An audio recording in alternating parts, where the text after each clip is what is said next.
माँ शारदे को प्रणाम करता हूँ। कवि सम्मेलनों की आबरू आदरणीय डॉक्टर कुमार विश्वास जी की विशेष उपस्थिति को प्रणाम करता हूँ और वरिष्ठ कवियों की उपस्थिति में पहला कवि हूँ, एक बार ताली बजाकर आदेशित कर दें।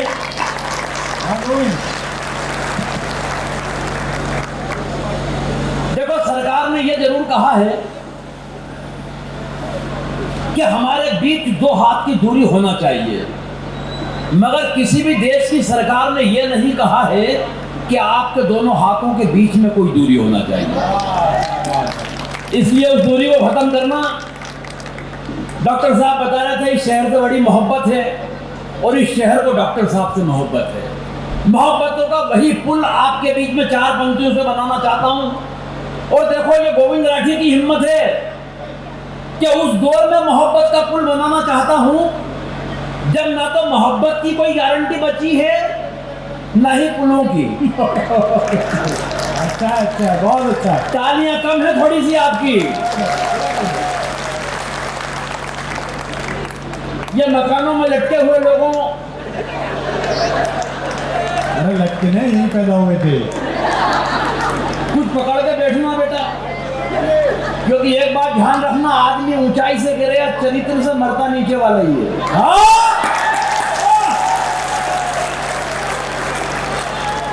गोविंद राठी, वाह। और विशेष माफी इन मकान के मालिकों से मांगता हूं साहब, कि जो बेचारे कवि सम्मेलन सुनना तो नहीं चाहते, मगर एक रात के लिए तो मकान बेच नहीं सकते।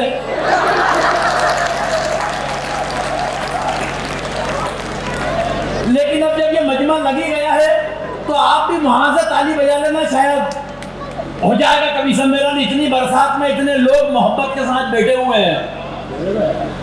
मैं यार, ये सिर्फ कविता के प्रति डॉक्टर कुमार विश्वास जी ने जो यहाँ पे लालित्य जगाया है, यह उसी का प्रभाव है कि फुर्सत निकालकर इतने लोग कविता के लिए आए हैं। वरना पिछले दिनों मुंबई कवि सम्मेलन में था, कवि सम्मेलन के अगले दिन जब जुहू बीच पर घूमने गया तो मैंने देखा कि एक महिला एकांत में बैठकर दहाड़ मार के रो रही। मैं उसके पास गया, सहानुभूति पूर्वक तरीके से उसके कंधे पे हाथ रखा। मैंने कहा, बहन जी क्या बात है, क्यों रो रही हैं? तो वो उछलकर खड़ी हो गई, आंसू पोंछ लिए। बड़े कुछ नहीं भाई साहब, पिछले महीने पति ने मारा। मैंने कहा, पिछले महीने मारा और आप आज रो रही हैं? बोले फुर्सत ही नहीं मिली। मैं कहना यह चाहता हूं कि महानगरों में रोने की फुर्सत नहीं है, मगर आप हंसने के लिए फुर्सत निकाल कर आए। मैं आपको क्या बात है गोविंद, वाह वाह गोविंद, वाह। और वाकई डॉक्टर साहब, फुर्सत का ये आलम है। हाँ। एक दिन मेरी पत्नी अपने काम में व्यस्त, मैं अपने काम में व्यस्त, न उसे फुर्सत न मुझे फुर्सत। अचानक उसने मेरी तरफ कोई काम उछाला। मैंने कहा, देख, आज काम मत बता देना, आज मुझे मरने की भी फुर्सत नहीं है। मेरे अंदाज में पलट के बोली, आज मर भी मत जाना, मुझे रोने की फुर्सत नहीं है। बहुत अच्छे, वाह गोविंद, अगली बार उसे भेजना। दादा भेजूं क्या? मेरे को तो पत्नी शब्द जैसे ही सुनता हूँ किसी के मुंह से, पूरे शरीर में कपकपी आती है, ऊपर से नीचे तक कांप जाता हूँ साहब। और कांप क्यों जाता हूँ?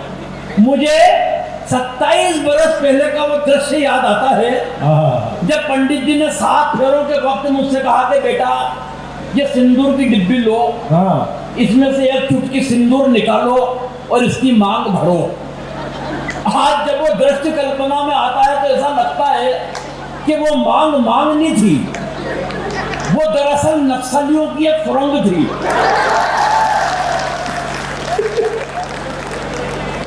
और ताली तो पूरा सदन इस बात पे बजाएगा कि सुरंग भी वो वाली थी जिसमें मैंने अपने हाथों से बारूद भिजई है। आज उसकी मांग के धमाके रोजाना कोई न कोई नई मांग बन के मेरे कानों में गूंजते था, और मैं उन्हें पूरी करने में इतना बाल हो चुका हूं कि अब इसमें मांग नहीं निकलती। बहुत अच्छे। एक बार ताली वाली मिलके बजाओ यार जरा, थोड़ा सा वाली मुझसे बढ़ा देना जहां से भी है ये, हाँ, हल्का सा। और वैसे भी पत्नियों पर कविता वो लिखता है भाभी जी जो कुंठित होता है। जिसकी अपनी पत्नी से अंडरस्टैंडिंग ठीक नहीं होती। अंडरस्टैंडिंग के मामले में मैं और मेरी पत्नी लाजवाब, क्या कमाल अंडरस्टैंडिंग है हम दोनों की। 27 साल की शादी की जिंदगी में उसने कभी मुझसे गंवार, मूर्ख, बेवकूफ, नालायक, पाजी, गधा, इसमें के किसी शब्द का इस्तेमाल नहीं किया। कारण अंडरस्टैंडिंग।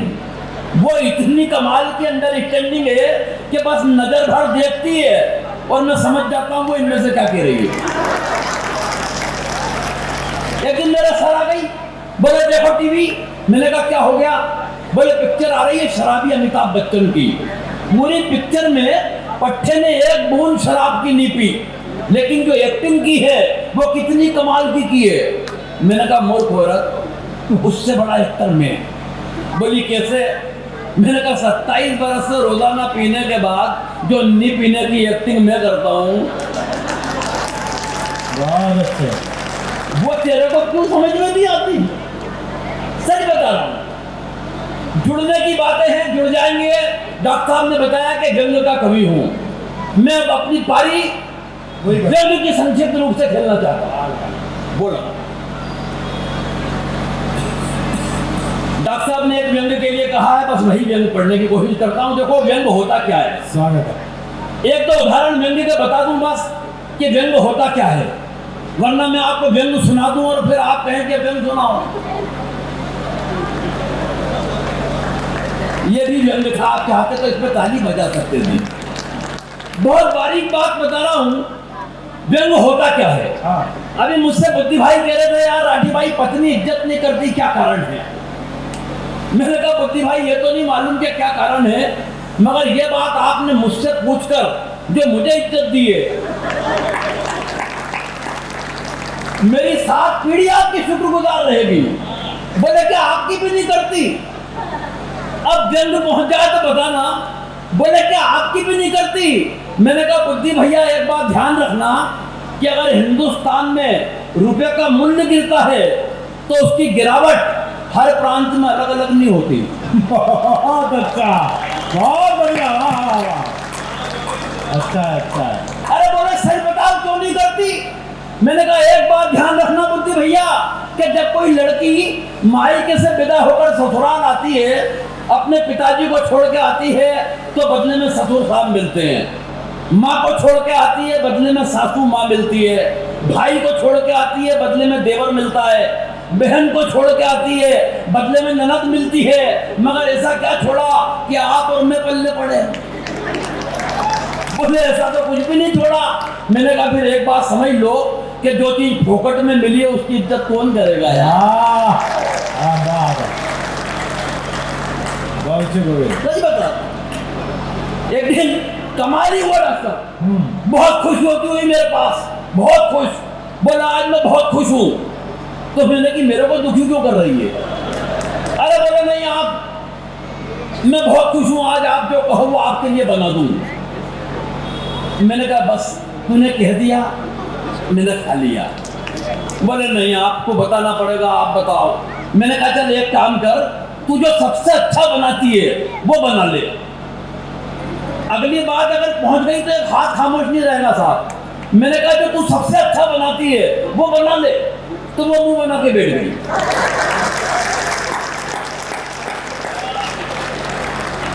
भगवान का तो मुंह बना के बैठ गई। ज्यादा ही एक दिन में गले गले हो गया तो मैंने अपने ससुर साहब के दोनों पांव पकड़ लिए। मैंने कहा इतने आइटम खवाया है, सारी जिंदगी दुश्वार करके रख दी, परेशान करके रख दिया। भाई साहब मेरी सारी व्यथा उन्होंने सुनी, फिर मुझे कोने में ले गए और एक कोने में ले जाने के बाद उन्होंने भी एक पंक्ति बोली। मैं अपना सारा दुख दर्द तकलीफ कष्ट वेदना यातना सब भूल गया और मुझे उनसे सिंपैथी हो गई। वो मुझे कोने में ले जाके बोले बेटा मेरी सोच, मेरे पास तो इसकी भी माँ है, तो हमें तो ये संताप भी झेलना पड़ रहा है। अब जंग सुन लो और एक बार ताली बजा के बता दो जरा जोरदार तरीके वाली। पहला कवि हूं मैं। व्यंग का उदाहरण बता रहा था। अगर ये व्यंग का उदाहरण आपके बस यहां रखना दिमाग तक, आपकी तालियां बजे न बजे, लेकिन बात अगर यहां पहुंच जाए तो पहुंचाने की कोशिश करना कि यहां से यहां तक की भी यात्रा हो सके। एक पेड़ बहुत परेशान था, एक पेड़ बहुत परेशान था कि उस पे उल्लू बहुत आकर बैठते हैं। एक दिन पेड़ कट गया तो पेड़ बहुत खुश हुआ कि चलो उल्लुओं से छुटकारा मिला। और भाई साहब पेड़ की बदकिस्मती ये रही कि उन कटे हुए पेड़ों की संसद भवन की कुर्सियां बना दी गई।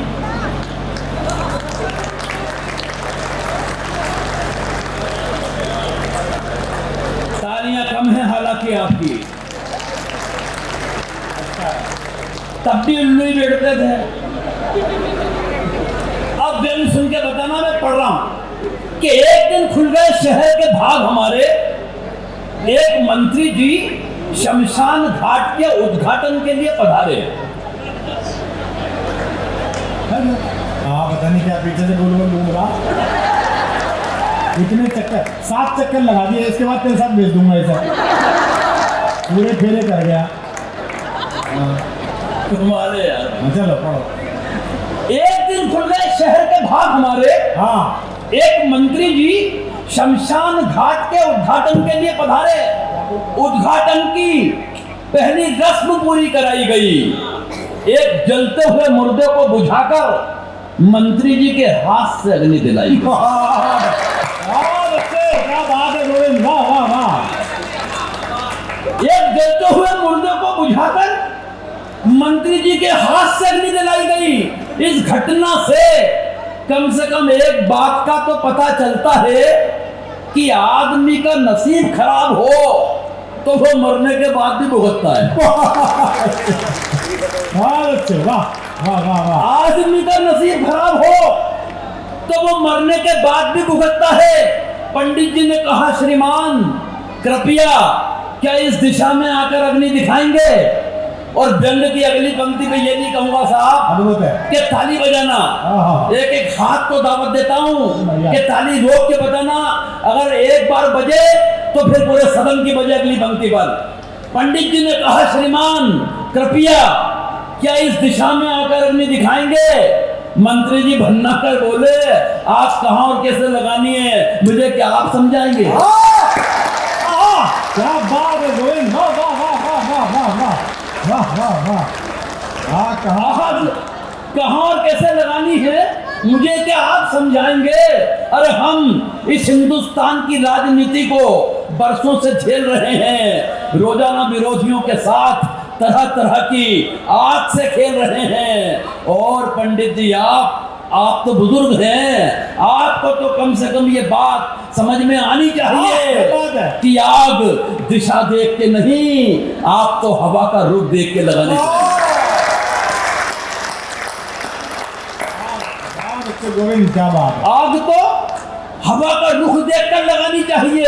अरे इन मुर्दों से निपटने की हमारी समझ को आप बेवजह नजरअंदाज कर रहे हैं। अरे पंडित जी वो हम ही तो हैं जो 77 बरस से इन मुर्दों पे राज कर रहे हैं। क्या व्यंग है, क्या व्यंग है गोविंद, क्या व्यंग है, वाह। क्या बात करें डॉक्टर साहब इन नेताओं की, हालत खराब कर रखी है। हमारे मध्य प्रदेश में तो जो पिछले चुनाव हुए उसमें कई नेताओं के हंडे उतर गए, जो लगे हुए थे गाड़ियों में वो हंडे उतर गए।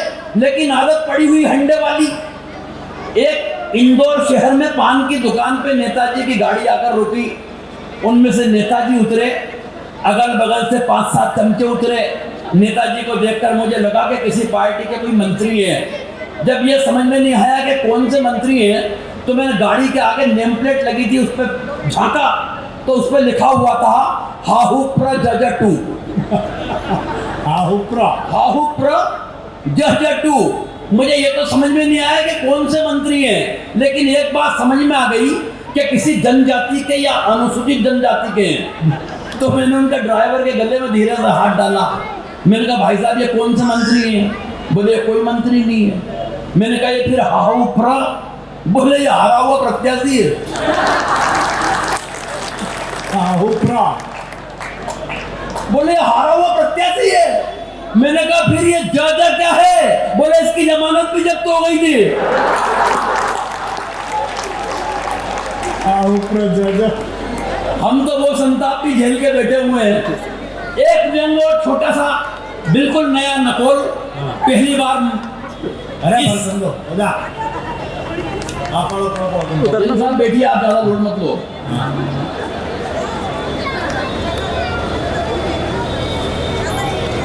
कोई बात नहीं, पानी बंद हो जाएगा। देखो ये तो रस बरसा है यार।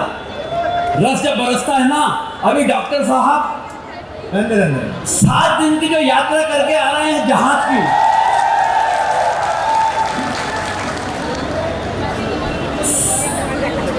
एक जमाना था जब हिरन आते थे। सिंगापुर से सीधे बढ़ाओ। ये बड़ी बात है। देखो ये मोहब्बत है आपकी। ये क्या बयाली मौसा बैठा 7 दिन की सिंगापुर की यात्रा हिंदुस्तान से, और 4000 लोगों के साथ जहाज में राम कथा करके डॉक्टर साहब लौटे हैं। उनके इस सौभाग्य के लिए भी पूरे सदन की तालियां बजे यार। ये अद्भुत एक हिंदुस्तान में ये कवायद शुरू हुई है जिसकी डॉक्टर साहब ने नींव रखी है। जल्दी सुनिए डॉक्टर साहब, जल्दी सुनना। हाँ सुना। अभी आपने एक सुना होगा, पिछले दिनों जर्मन के वैज्ञानिकों ने एक कार बनाई है। कार जो स्पीड के साथ रंग बदलेगी, जैसे जैसे वो चलेगी उसका रंग बदलेगा कार का। हालांकि मैं तो विदेश के वैज्ञानिकों से एक बात कहता हूं, अभी न्यूटन जो एक बड़े वैज्ञानिक हुए, उन्होंने एक नियम बना के बताया कि अगर कागज पे वजन रख दो तो कागज हिलता नहीं है। गौर से सुनना, कागज पे वजन रख दो तो कागज हिलता नहीं है। अरे हिंदुस्तान आ भाई, यहाँ पे कागज पे वजन रखने के बाद कागज थोड़ा बहुत हिलता है। हाँ बढ़िया बात है। वाह वाह वाह। बारिश पे ध्यान मत दो, कविता पे ध्यान दो। कविता सुनो। हाँ बस छोटा सा, 12 दिन की। बाकियों की भी आउटी कर ली। कि अभी अभी आपने भी सुना होगा एक नया समाचार कि जर्मन के वैज्ञानिकों ने इजाद कर दी एक रंग बदलने वाली कार। हाँ अरे मूर्खों, हमने तो ऐसी उपलब्धियों का कभी बखान नहीं किया, तुम रंग बदलने वाली कार बना के इतरा रहे हो। हमने रंग बदलने वाली सरकारें बना दी और कोई गुमान नहीं की।